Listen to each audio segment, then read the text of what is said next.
Sabe, quando se pensa em Roma, a imagem que vem é quase sempre a mesma, né? Legiões, aquedutos, um sistema de lei super organizado que influenciou o mundo todo. Só que essa imagem de ordem e civilização toda, ela esconde um lado muito mais, digamos, caótico, bem mais pessoal e, por que não dizer, até brutal. Pois é, isso não é roteiro de filme não, era exatamente assim a vida em Roma. Uma realidade onde a lei era uma responsabilidade de cada um, totalmente pessoal. E tudo começava no lugar mais íntimo que existe, dentro de casa. Então, vamos começar por esse pilar, que é talvez o mais fundamental da justiça romana, o lar. Porque, olha que interessante, dentro das paredes de uma casa, a autoridade não era do Estado, não. Ela pertencia a uma única figura, uma figura com poder de vida e morte sobre todo mundo que morava ali. E essa figura era o pater familias.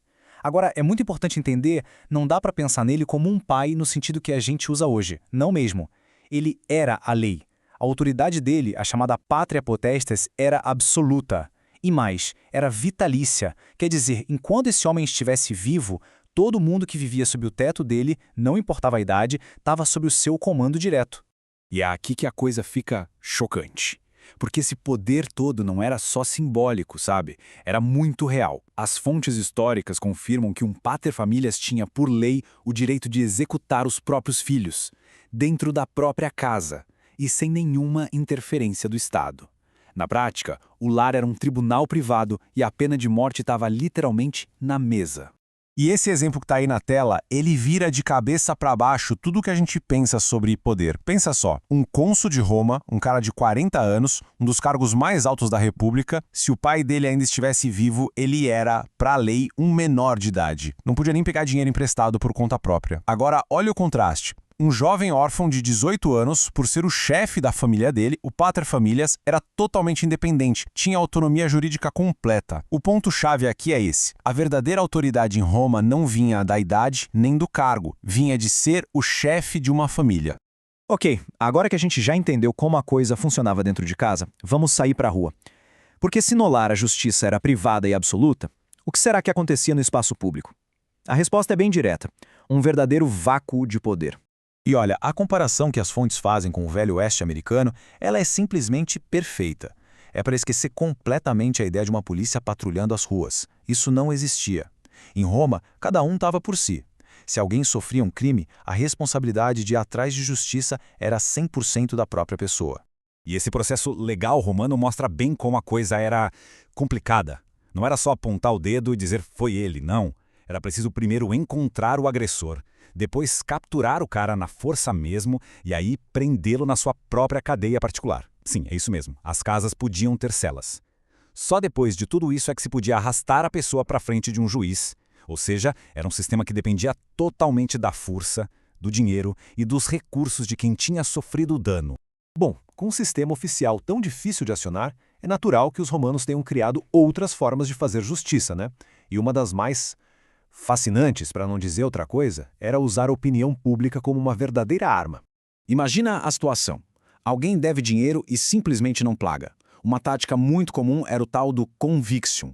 O que era isso? Basicamente era um julgamento feito pela multidão. O objetivo aqui não era bater em ninguém. A ideia era outra. Era humilhar a pessoa em público, mas humilhar tanto que ela se sentisse forçada a pagar a dívida. Vamos tentar visualizar a cena. O credor correndo atrás do devedor no meio do mercado, que era um lugar cheio de gente. E não só correndo, mas gritando, insultando, até cantando musiquinhas que contavam para todo mundo o valor da dívida. Logo, uma multidão se juntava para ver o espetáculo. A vergonha devia ser insuportável.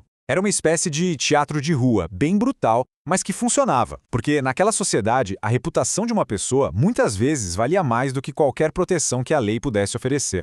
E finalmente a gente chega nos tribunais, no sistema legal formal de Roma. E quem acha que ali era um lugar de ordem e justiça, bom, vai se surpreender. Porque na prática, os tribunais eram só mais um campo de batalha. Um lugar para continuar a guerra, só que com outras ferramentas. Essa citação das fontes é perfeita. Ela resume tudo. O legalismo sistema de leis, ele não acabou com o caos. Ele só adicionou uma complicação a mais. E pior, deu uma nova arma para os espertos, a trapaça. O direito romano, com toda aquela sofisticação, virou só uma ferramenta mais refinada para os poderosos atacarem seus inimigos. E essa tabela mostra bem como isso funcionava. As acusações legais eram muitas vezes só um pretexto para outra coisa. Por exemplo, alguém estava de olho nas terras de um rival, era só acusá-lo de traição. O Estado confiscava tudo e abria caminho. Não gostou de um testamento? Era só alegar que a pessoa foi assassinada e que os herdeiros foram negligentes. Inveja de um casamento que ia trazer muito dinheiro para uma família rival? Fácil, acusar o noivo de usar magia negra para seduzir a noiva. Os tribunais, no fim das contas, viravam só o palco para destruir os inimigos. Então, no fim das contas, a conclusão que a gente tira de tudo isso é muito clara. A justiça romana, seja dentro de casa, nas ruas ou nos tribunais, não era um escudo para proteger os mais fracos. Era uma espada na mão dos mais fortes. Era, na verdade, um reflexo perfeito da própria estrutura de poder da sociedade romana. Mais uma ferramenta para os poderosos se manterem no poder. Pode parecer que a Roma Antiga está muito, muito distante da gente, mas ela deixa no ar uma pergunta que é, na verdade, muito atual. Se a lei nasce dessa luta por poder, será que um dia ela consegue se separar totalmente disso? Será que a busca por justiça não é sempre, em algum nível, uma disputa de poder? Fica aí a reflexão, uma questão que ecoa desde as ruas daquela Roma Antiga até os nossos dias.